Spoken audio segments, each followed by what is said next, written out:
আমার খবর। গভীর নিম্নচাপের জেরে অতিবৃষ্টিতে কার্যত বন্যা পরিস্থিতি বীরভূমের একাধিক জায়গায়। লাভপুরে কুয়ে নদীর বাঁধ ভেঙে প্লাবিত হলো বেশ কয়েকটি গ্রাম। কোপাই সেতু, কঙ্কালীতলা মন্দির জলের তলায়, ক্ষতিগ্রস্ত ধানজমি, কাঁচা বাড়ি। ইতিমধ্যেই সিউড়ি 2 ও ইলামবাজার দুজনের মৃত্যু হয়েছে। পরিস্থিতি খতিয়ে দেখতে পথে নেমেছেন বীরভূম জেলা শাসক বিধান রায়। জেলা শাসক জানান, 72 ঘন্টা ঘরে বৃষ্টি হচ্ছে, ফলে জল বেড়েছে বীরভূমের সব নদ নদীতেই। প্রচুর ধানের জমি জলের তলায়। 300 জনকে এখনো পর্যন্ত রেস্কিউ করা হয়েছে।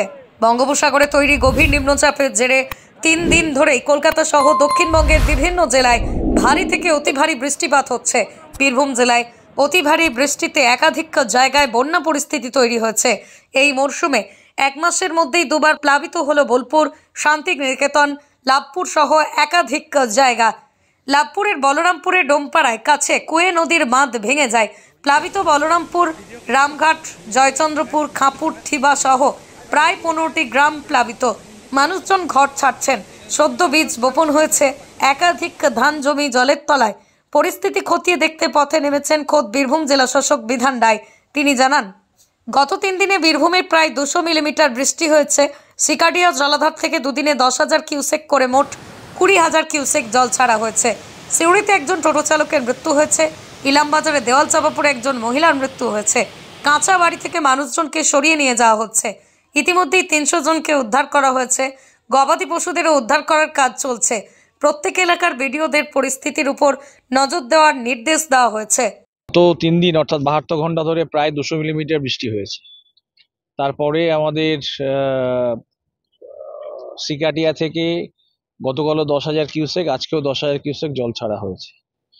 বৃষ্টি কিছুক্ষণ আগে পর্যন্ত ধরেছে, প্রায় 3টে পর্যন্ত বৃষ্টি হচ্ছিল। এখন একটা ভালো খবর আমি দেখছি যে আকাশে একটু সূর্যের মুখও দেখা গেছে কিছুক্ষণ আগে। তো আমরা আশাবাদী যে আর বৃষ্টি হবে না। প্রচুর জল হয়েছে, এখন জল তো নিচের দিকে যাবে। জল নিচের দিকে যাচ্ছে। আমাদের যতগুলি নদী আছে, বিশেষ করে এই সাইডটায় আমাদের কোপাই, বক্রেশ্বর, কুয়ে, এই 3টি নদীও খুবই ছোট ছোট নদী।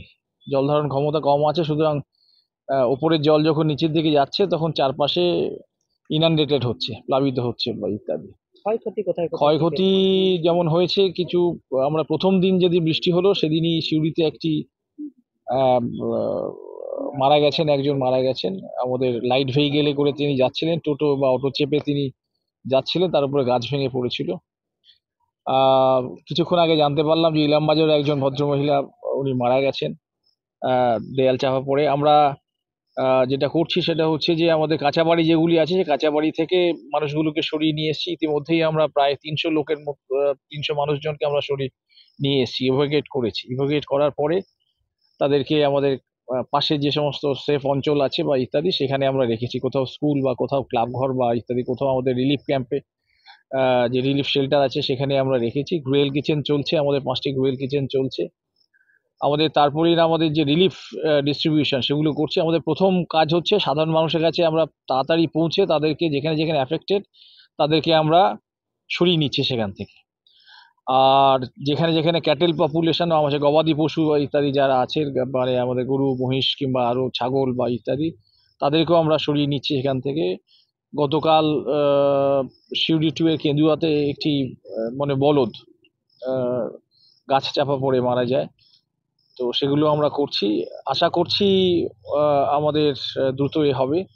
আমাদের যত স্টেট ডিপার্টমেন্ট আছে সবাই গত 48 ঘন্টা ধরে আমরা ফিল্ডেই আছি। আমাদের ইরিগেশন ওয়াটারওয়েজ ডিপার্টমেন্ট, সেচ দপ্তরে, তারপরে আমাদের ইলেকট্রিসিটি, তারা সবাই আছে। লাভপুরে একটা বাঁধ ভেঙেছে কিছুক্ষণ আগে, 3টে নাগাদ একটা খবর পেলাম, 3:10-15 নাগাদ যে একটা বাঁধ ভেঙেছে। আমি সেদিকেই আবার যাচ্ছি।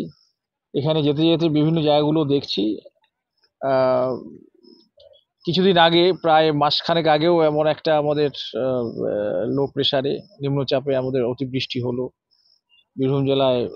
অন্যান্য জেলার সাথে সাথে বীরভূম জেলায় ক্ষতিগ্রস্ত হয়েছে। এবারেও দেখছি আমরা অ্যাসেসমেন্ট করছি যে কত কি ক্ষয়ক্ষতি ইত্যাদি হয়েছে। কিছু ক্রপ, স্ট্যান্ডিং ক্রপ যেটা আছে, প্যাডি সিডলিংস অর্থাৎ ধান গাছ, কোথাও কোথাও ডুবে গেছে। এখন যদি তাড়াতাড়ি সেটা জেগে ওঠে তাহলে খুব বেশি ক্ষতি হবে না। সেটা দেখে নিচ্ছি আমরা অ্যাসেসমেন্ট কোথায় কত কি আছে। কঙ্কালীতলা জলমগ্ন হয়েছে, আমরা চেষ্টা করেছি, কিন্তু মানে যেহেতু কোপাই নদী ওপর থেকে জলটা অনেক বেশি পরিমাণে আছে। এখানে আপনারা দেখতে পাচ্ছেন, এখানে যে গোয়ালপাড়া যে ব্রিজ, যেখানটা আমরা গেছিলাম এক্ষুনি, সেখানে উঁচু থেকে নিচের দিকে জল আসছে। জলের স্রোত, মারাত্মক স্রোত আছে। এই জলটাই ওখানে যাচ্ছে। প্রশাসন, আমাদের বিডিও, এসডিও, এডিএম, আমি নিজে এবং অন্যান্য লাইন ডিপার্টমেন্টের অফিসার, তারা সবাই মাঠে আছে। আমরা সবাই মিলে আছি, আপনারাও আছেন। সবাই মিলে চেষ্টা করছি যে মানুষের যাতে খুব কম ক্ষয়ক্ষতি হয়। অপেক্ষার অবসান, উদ্বোধন হয়ে গিয়েছে স্কলিস গুরুকুল শান্তিনিকেতনের। অত্যাধুনিক পরিষেবা সম্পন্ন এই ইংরেজি মাধ্যম স্কুলে সিবিএসই কারিকুলাম মেনে তৈরি হয়েছে পাঠ্যক্রম। চলতি শিক্ষাবর্ষ থেকেই শুরু হয়েছে ক্লাসও। প্রি নার্সারি থেকে ক্লাস 11 পর্যন্ত ভর্তির ফর্ম পাওয়া যাচ্ছে স্কুল থেকেই। ঠিকানা গোয়ালপাড়া, তালতর রোড, শান্তিনিকেতন। বিস্তারিত জানতে যোগাযোগ করুন 9609039000 এই নম্বরে। দেখতে চোখ রাখুন আমাদের ফেসবুক ও ইউটিউব চ্যানেলে।